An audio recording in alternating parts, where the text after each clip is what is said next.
Hello, and welcome to another episode of Sembang Carlist. This today is a continuation of the topic from the last Sembang Carlist. I believe we had one in between, but this seems to be a topic of bit of contention, and it's always a topic of conversation, especially in Malaysia. CBU versus CKD, and also we have the other element of parallel import cars and all that. So to kind of let's sembang, let's talk about it, let's hash it out. We have I suppose our subject matter expert, my colleague, Encik Aswan Yap, who dreamt up the whole topic, and he's of course very opinionated on the matter. How am I So opinionated on it? It's not a topic to be opinionated about. it's Yeah. it is what it is, and is it that? I mean, like, It's it's such a nerdy topic, but something that I just happen to know a strange amount about. So yeah, I mean, CBU and CKD. yep. Um, And the thing is, me and Aswan have personally had so many conversations about this, and it, there is always a semantics to it. It's not as easy as this equals this, and yeah, okay. The basics is a CBU stands for completely built up. The car is built up somewhere else, brought in here as one piece, and then sold to a customer. This works for low volume cars, sports cars, performance cars, whatever you want. CKD stands for completely knocked down, which means parts come from all over the place, not just one place, maybe from a variety of locations, and then they come to a main assembly factory here in Malaysia, and then it's slowly put together and then sold for the customer. Now, a parallel import is a car that was probably sold already in another market, probably UK, Australia, Japan, Germany, and then a recon dealer, recondition dealer, or a used car dealer, they bring in these cars with an EP permit to then sell as a unregistered yet used vehicle. So these are some of the topics we're going to be talking about today. So yeah, uh, yeah. the history of CBU versus CKD. Asram, why don't you start off? I mean, one of the things that people know or maybe don't know is that CKD's been around for a very long time, and one of the Yeah, first sort of CKD operations that has sort of open knowledge, not really open knowledge. I don't know how to describe it, but was Volvo. I think yeah. you remember as well. It's not Uh, open knowledge. That's the thing. it kind of is. Sometimes it's brought up, but you would imagine that it was a more mass market brand like Toyota or Brand. Honda that was first, but it was Yeah, actually Volvo and Shah Alam, and that plant is still running to this day. We found this old photo on a blog, and it shows. And back then you can see the sort of variety of race and stuff. There was no. You sometimes get this thing where plant workers are sort of like a blue collar job, but back yeah, then people were proud because it's a prestigious brand. It yeah. working in a plant, even if you're assembling the cars, you learn so much, especially when you consider what time or what decade this was in. Yeah. It uh it helped, and I'm sure a lot of these people went on to do much greater things. But yeah, Volvo was one of the first, and if you remember, even back then, some police cars were Volvos. I wasn't Yeah, around back yeah, then, but police cars, royal escort cars were Volvos, and from then on, as the decades progressed, I think I would argue that Toyota would have been one of the earlier production CKD plants as well. yeah. ASSB in Shah Alam.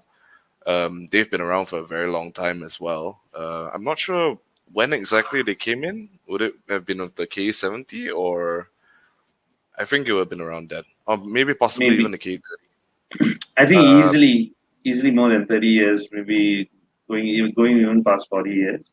Uh, yeah, I, I do know that Volvo celebrated 50 years in Malaysia. yeah, So yeah, there was this incident where I think it was the foreign trade minister that famously forgot that Volvo was actually the first, and he was actually encouraging he was encouraging Yeah, I more remember European countries or a European lot of. marks to come and build here.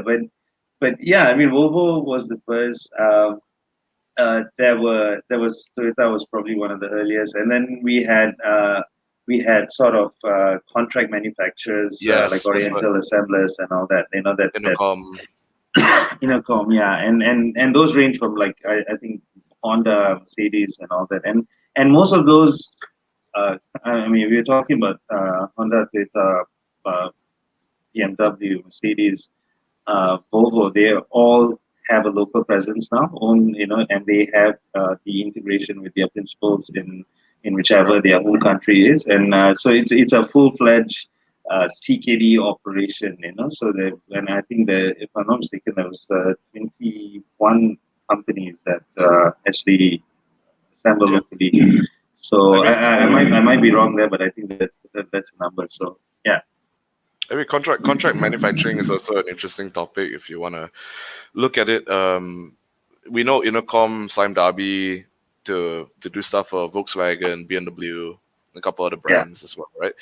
yeah, But one of the more recent ones, at least in recent history, is Tanchong. And Tanchong, as many know, is Nissan sort of tied to Nissan. yeah. For decades they produced Nissan, but Synonymous with like Tanchong yeah, Nissan, like but they started producing. I think it was the XV, some Subaru yeah, yeah, yeah, models, yeah, yeah. the XV, Mitsubishi the ASX, Forester, ASX, ASX as well. yes. So they make Um, Subaru, they make Mitsubishi models as well. Outlander Uh, was the Outlander, so yep, I yep. think it And is. the even the Renault Captur. Yeah, I mean, So you'd understand under Tanchong sort of group, those brands would naturally be built there as well. mm, But that is contract assembly for you. So in a way, it does help expand the production output of a plant, especially if you're not making the numbers from sales of one mark. You can contract it out. It's a bit tricky how they arrange it, but I'm sure they figure out a way to make it work. But back on topic, we're discussing CKD versus CBU, right? yeah, Um, and sort of like it's it's a topic, even though it's sort of agreed, at least in journalist circles, that CKD models are not, to say, worse than CBU. As in, yeah, we've talked about this, that the standards that they apply when they locally assemble nowadays are pretty much like synonymous with the stuff they do worldwide. yeah. Um, and the interesting thing is that a lot of people don't realize that, um, again, at least in the earlier days, some CKD models actually held up better over time than CBU. And I won't mention which brand it was. It was a European brand that was known for things like dashboards cracking, sort of leather, the material peeling, and I think most notoriously was moisture getting into the wiring harness, the electrical system. And those were CBU cars, but again, it was people still regarded CBU as superior because it was made in a foreign country, and they believed that Malaysians can't build it the same standard. But that's not really the case. And if you look at a lot of these CBU or CKD models, the CKD ones tend to last a bit longer. Yeah, yeah. Um, Part of that comes down to homologation, Mhm. and it's something that people will argue with me about a lot, and it's quite funny. Um, because everyone assumes that a car sold here is identical to a car sold in Europe, UK, Japan. But Mhm. you and I both know that's not the case. Yeah. Malaysia is a very strange country when it comes to the conditions that we face. Okay, this is a bit extreme. These are Cayennes being tested in the desert, Porsche This Cayenne. is this is not extreme. You drive down Section 17. That's extreme, man. Okay, The that's potholes, extreme because of our potholes, the which apparently potholes. are fixed, but not. But in this photo, what Porsche is doing, this is part of their homologation, or rather their testing program. And what they Yeah, do is they take cars, like to the Arctic Circle, or not the Arctic Circle, but very cold countries, very yeah, hot countries. They push their cars to the extremes. And it's not just for performance, but it's also to see how materials hold up, what breaks, and what needs to be revised before it goes into production, right? yeah, yeah. Um, And Malaysia is actually one of the countries where our conditions are a bit strange and a bit stressful for cars. I think if you remember 3 generations ago now, the Honda City, the IDSI generation, The the dugong. first, yeah, the first one that came with CVT, right? Yeah. Um, so between that generation and the next, they went back from CVT to automatics, Automatic conventional, four right? speed. Yeah. And Was I it think five you speed? remember why, right? It was because they had issues with the CVT back then. That Yeah. that generation or that era of technology, the CVT wasn't very robust. At least not as robust as it is now. Yeah. And what Honda engineers didn't expect is that Malaysians were driving so hard and so fast on the highways that the CVTs can take the abuse. They were saying, this CVT is designed for up to like 110, and then they said, but your average like owner is driving like 140 up the north-south expressway and he's breaking his CVT. It's Yeah. all kinds Yeah. of strange things like that. So homologation, generally you see hot weather, cold weather testing. Yeah. Sometimes you also have to factor in humidity, which Exactly. was an issue with Volkswagen's dry clutch boxes back then. Yeah. The sort of fix that they eventually found was that moisture got into the gearbox fluid, which was causing it to misbehave and To fail prematurely, right? or degrade the oil in some ways, right? So, Correct. So they had to fix that, but that was a problem that was unique to China and Malaysia, and I think in some cases Australia. And it was also something to do with the traffic conditions that we face. Traffic jams, for mm, example. In Germany, a traffic jam is something that's like 15, 20 minutes. They see something that's 15, 20 minutes long, standstill, they say, this is really bad. This traffic is really bad. In Malaysia, you're sitting in 45 minutes almost every day of stand, yeah, like, like yeah, right? 15 minutes were like, hey dude, I got home early. Lah. Yeah, 15 minutes is a good day, you know? Yeah, it's a good Um, thing. it's a if you can sit in a jam for 15 minutes in Malaysia, you're doing good. Yeah. Usually some Yeah. people will sit for an hour depending on where you're traveling from and to. And this kind of jam condition is very unnatural for manufacturers to face. So how do you test these kind of things? Can't. Yeah. And then over time you get product revisions for different countries. I know we're straying a bit off topic in a way, but even things like, for example, the Golf R we got here, I believe it's 280 horses, and whereas the Yeah. rest of the world got like 306, right? Yeah. Yeah. And our spec followed the Australian market because they felt that the Australian market and the Malaysian market were fairly similar in terms of what kind of conditions the car would face. And there's also even interesting things like the radiators in some of these cars are not the same. The intercoolers are not the same Yeah. because they're facing extra heat in Malaysia. They just beef it up. Apparently, Golf R intercoolers here are the same as Audi S3's intercoolers in other countries. We get more Mm. robust intercoolers to handle our heat. So For the these are weird. higher cooling, Yeah, the the better the, cooling the, efficiency. the I think you raised a good point. I mean, a few good points. Like one, I mean, if I may sum it up, homologation is to make the car suited to the application, the climate, the country, right? So the I think when you get a lot of these exercises from car makers, it's like, oh, cold testing, cold winter testing. They go to Finland, they go to Switzerland, they go to Sweden, whatever, Yeah, and then hot winter they go to Death Valley in the US or used to be Abu Alice Dhabi or something. Springs. Alice Yeah, and Springs also in Australia. yeah, and also you got this two extremes of weathers, either very hot and dry or very cold and wet, and kind of Malaysia is always in the center, so where Yeah, you have hot, you have slightly cool, but you have humidity all year round, so all of that affects the car. And another reason why I think another question you probably answered is that we tend to get a lot of this, from I suppose people that are fans, but they don't necessarily understand. It's like why can't we get BMW 550X Drive, or why can't we get this model, or why wouldn't they bring this model in? This is like the kind of car that we need, and but the thing is, it's also down to homologation. I mean, if that car is not going to work in your market, I mean, one Yeah, one is to sell the car, and of course, it has to be priced competitively. It's got to be a yeah, compelling value package and everything, and of course, it's just one thing to just be that, but then is the car going to last?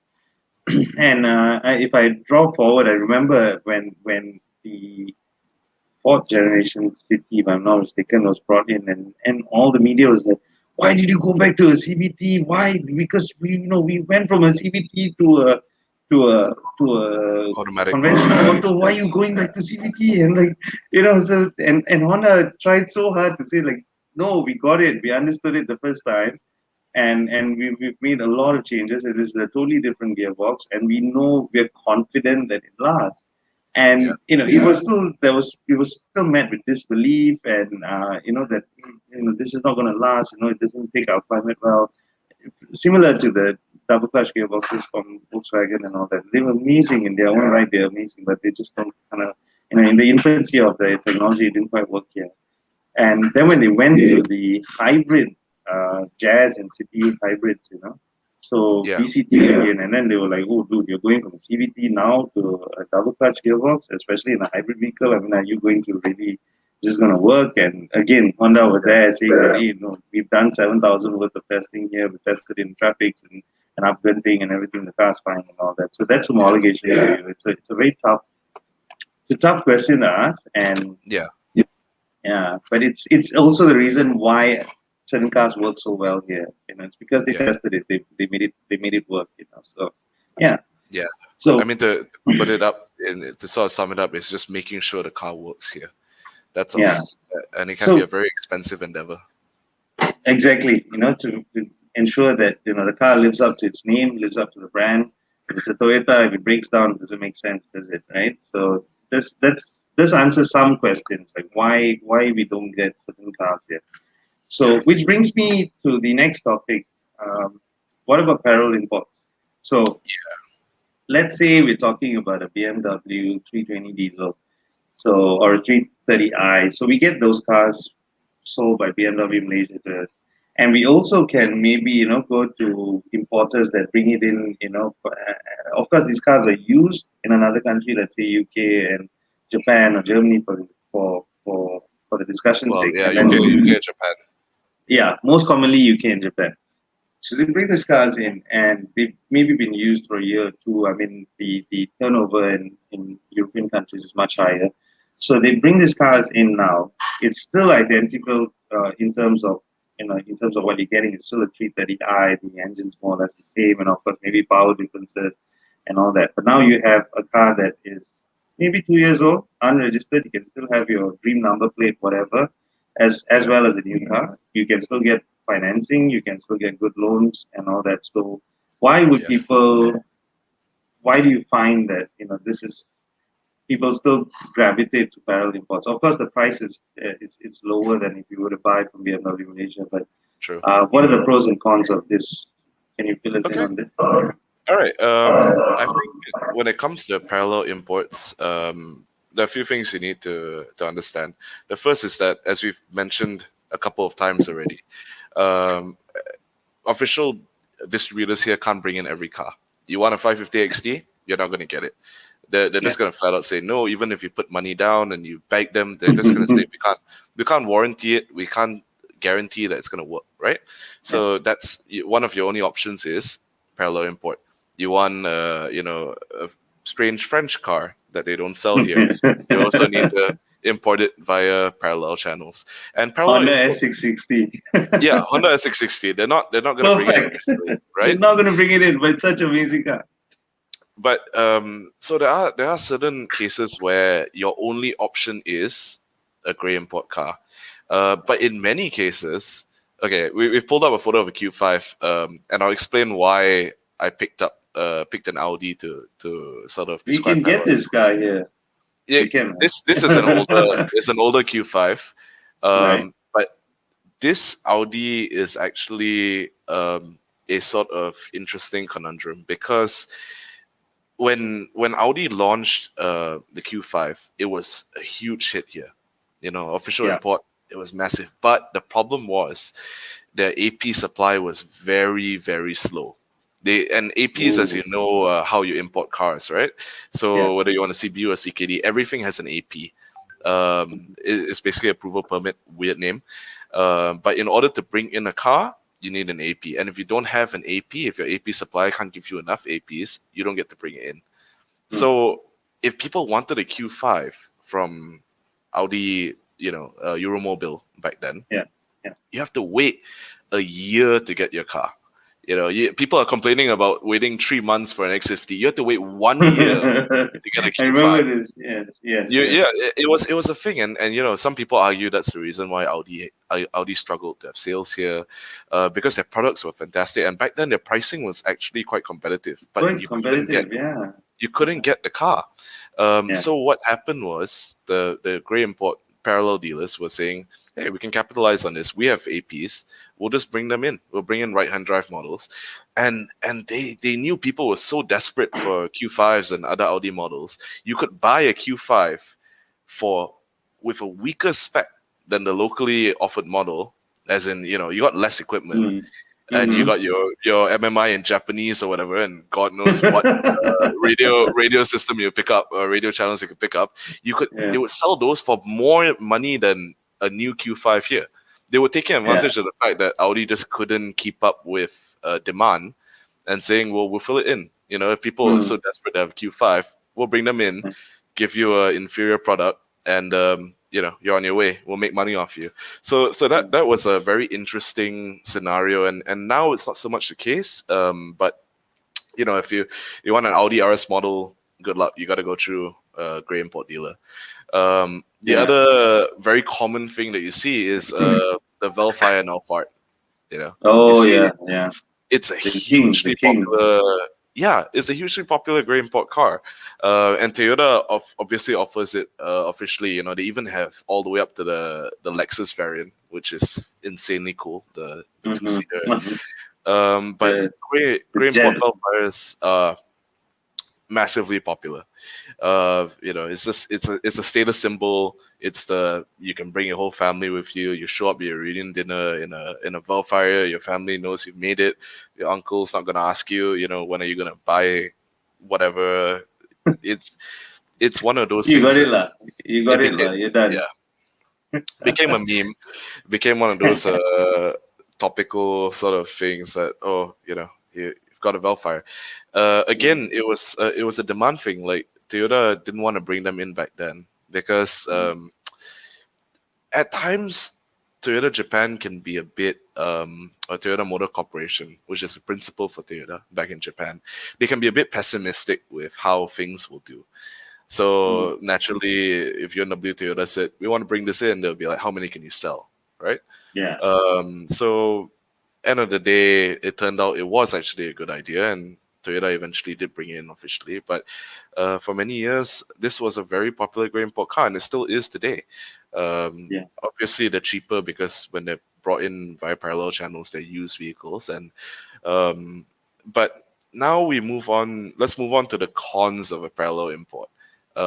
As we said, you can get cars that you don't get here officially. You can get cars that are just slow in supply. But the downside of sort of taking up a parallel import or taking ownership of one is you don't have any manufacturer backing. That's the Yeah. reality. Yeah. When a manufacturer is here in an official capacity, it means that they commit to give you a warranty. They commit to make sure that you have parts in supply for your car. Even if they have to order it in, at least you can get it through official channels. And recall campaigns, right? Every Yeah. year there'll be a couple of recalls for certain models to make sure that you're not going to suffer some strange failure. When you have a gray import car, you don't benefit from any of these things, Yeah. which is why it is a difficult thing to explain that you save money by buying a gray import car, but you lose a lot of the value add that you get by purchasing through an official channel. Um, it's something that you have to accept. If you're going to buy a gray import car, you need to find your own workshop. And if it's something especially complex, we're talking nowadays, some European cars are incredibly complex. The tools that you need to work on these cars, the software that you need to work on these cars is something that you sometimes don't even find outside an official service center. So you have to accept these facts when you're going into purchasing one of these things, right? And I'm sure you've got your own opinion on gray import cars. How do you feel, they stack up against an official import? I remember a time, like for me, uh, NASA Auto Mall was like a car show. So I remember Yeah, going through a time when you could go through and find really cool cars like BMW M5 and a Ferrari and Hondas and Subarus and everything. And then it just like if you've gone anytime recently, it's like a wall of Estimas and yeah, Alphas and Alphaya and everything. I mean, like. Nothing against the car. I think it's like what you say. It's a status symbol. It's a comfortable car. It drives brilliantly for what it is. Um, and I think you've more so than okay, warranty wise, yes, there are aftermarket warranty suppliers and yeah, they will cover your car for a lot, and it might get you out of a tight situation. Let's say if you have an unknown failure or something that just comes out of nowhere, but I think you've made it. You've put the most pertinent point on the desk is the recall. When something is a global problem, and we've experienced this with the Takata airbag yeah. That's a deployers. famous example. What are you going to do then? And it's not something that just happened to one brand. It happened to, I think if I'm not mistaken, 16 brands. It involves over 30 million vehicles worldwide. So, and I remember vaguely. I don't really have the full story. Is that a lot of cars from European manufacturers that were sold here or brought in through recons, and you had the principal who was saying that, hey, those are our cars, and we need to get them remedied.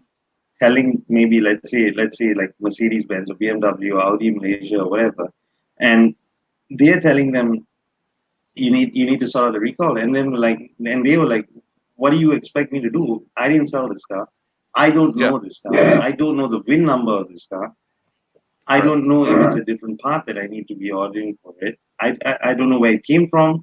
So It's a big headache. yeah, this is a scary thing. And the thing is, at the very end of the day, it's the underlying promise of the brand. Because if it's a Mercedes or a BMW with a Takata airbag and it blows up and it kills someone, it's BMW that's going to get the bad name.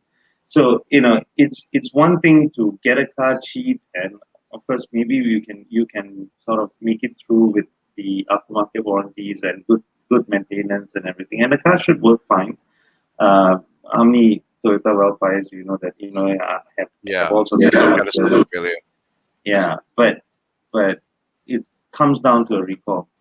I Yeah, think you've addressed the elephant in the room. It's like what happens if something goes wrong, and who's going to have your back if something does go wrong? Because then if you have something like if it was the brakes, or if it was the airbags, or if it was something that could just ignite, or the whole car could catch fire. What if it's a wiring fault?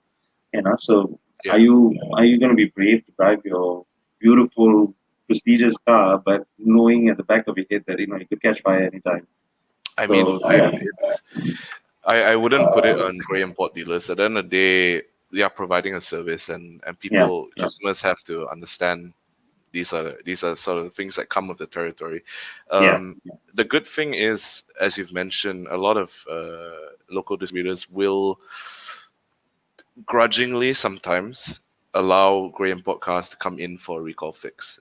It's not something that they enjoy doing. As you said, they have made no mm, money off this car and they're doing this service for free. They're doing it as an obligation, a sort of like from an ethical standpoint, it's the right thing to do. yeah, One example was the Subaru BRZ recall for the valve springs.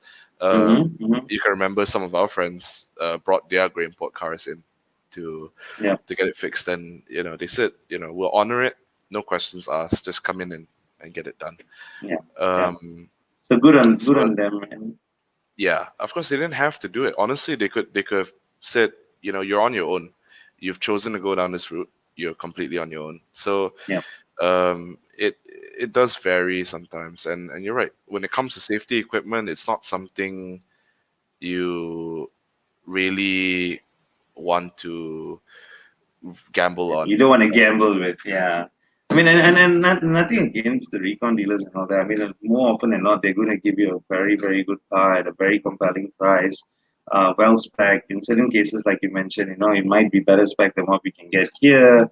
Yeah, In certain cases, maybe not, but they are, and if it isn't, then they give you a good price, So uh, now, if we want to move towards something that we've been seeing here, we've covered the basis of CBU versus CKD. So yeah, CBU and CKD. CKD doesn't necessarily mean it's not as good as the CBU car.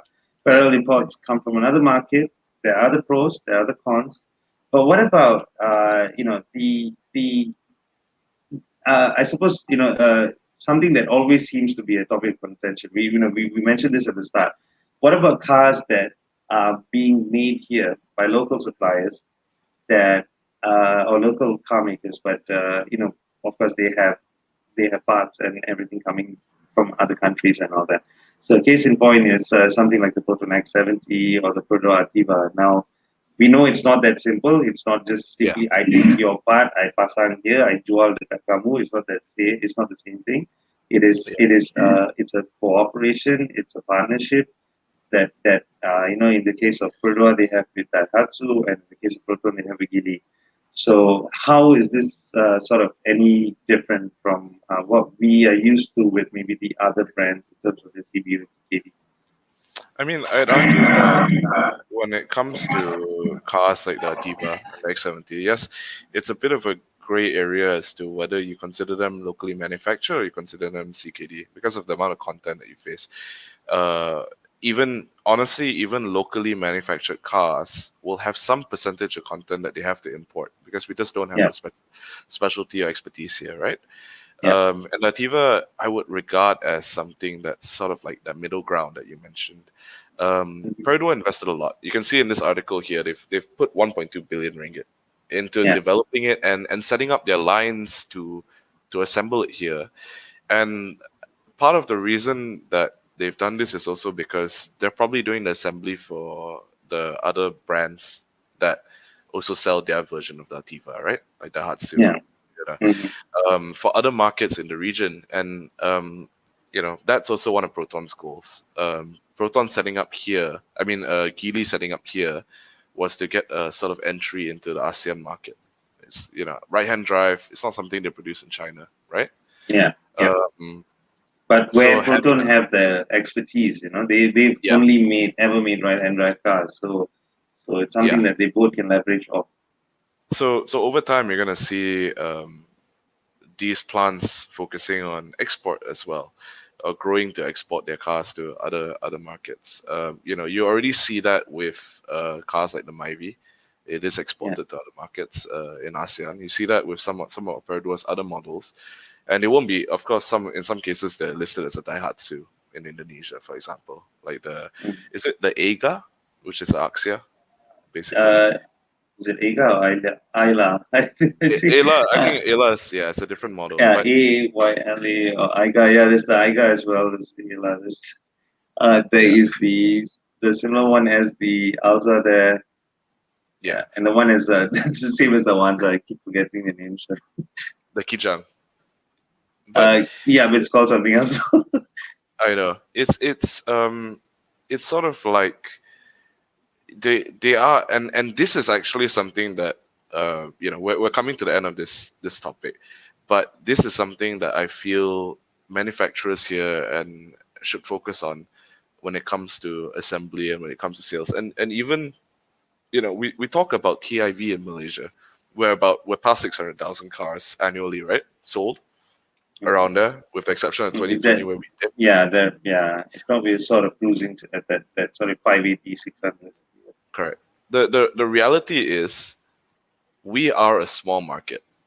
We're Yeah, just small. Compared to Thailand, compared to Indonesia, they just have more people buying more cars. They have the volume. If you want our industry to grow and to prosper, you have to focus outside of Malaysia. You have to focus on exports. And it always comes back to that. Like you can't just service the Malaysian market. It's good to get started, But you see Burma's doing it already. They're exporting to the Philippines, right? yeah, Some of their yeah, models. yeah, That is how you grow your volume to the point where you are really making money, you are really helping the people, and you're really growing your operation. Then all of the investment that you put in to a country suddenly makes sense. If it yeah, becomes a hub, which is what you see in Thailand. Thailand exports to so many other countries in ASEAN, and many companies are happy to just keep producing there. So we have to start looking at exports. I think, and that also applies to our local manufacturers, like Proton and Peradua. They have to start looking at exports. They have a plan. I'm sure they have a plan, and Peradua is already doing it. Proton is going to probably start doing it very soon. Um, it just has to ramp up.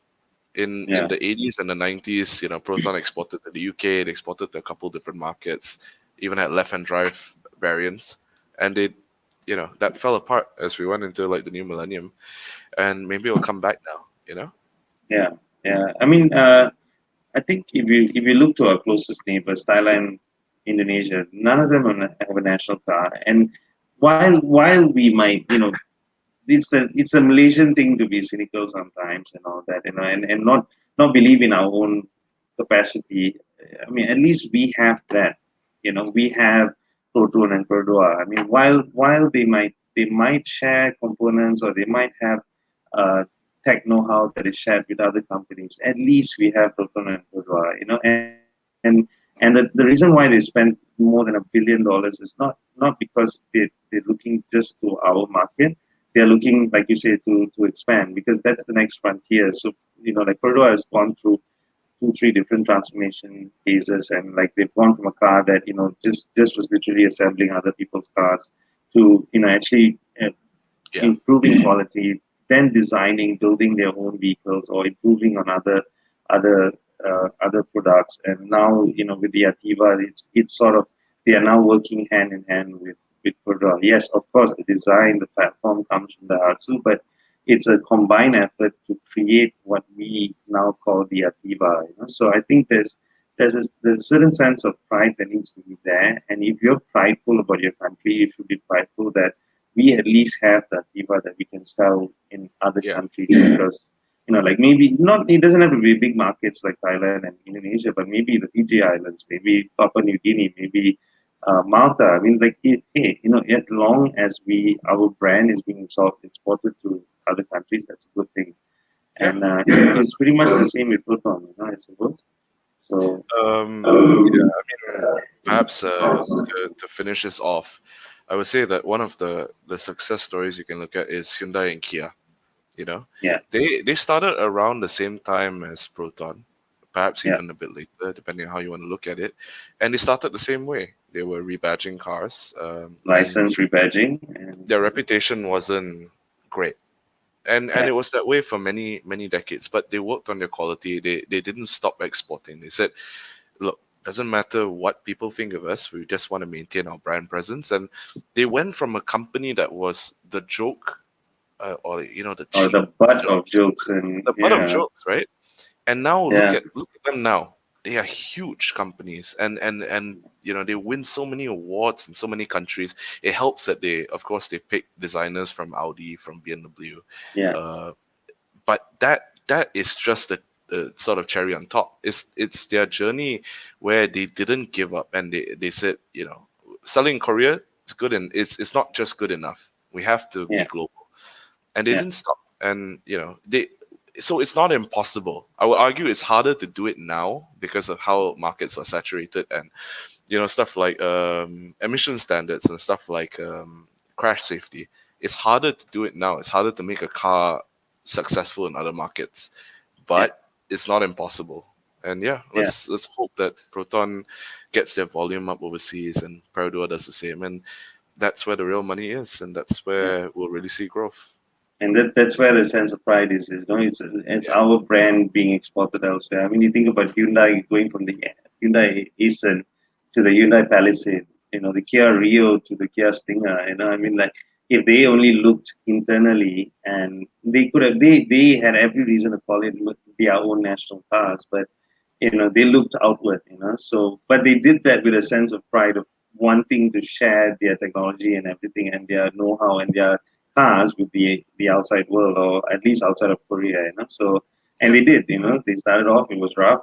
Everybody goes through it, It's the same with BMW and even Volvo and all that. But they all are somewhere today. They're the most of the brands in the business, right? So Yeah. yeah, hopefully, so that to end on a good note, be proud of the Ativa, be proud of the X50. It's not always it's not perfect, but they are our pride and joy, and how we share them with the world, right? So Okay. yeah, okay. Anyway, nice chatting with you, Aswan, again. And again, we picked up a dry topic, but we hope we were a bit fun and a bit informative where we could be. Yeah. So until next time, guys, thank you for joining us. Thank you for spending your time with Simon Carlist and with me, Arvin and Aswan. And until next time, take care. Good night. Stay All right. safe. Bye. Right.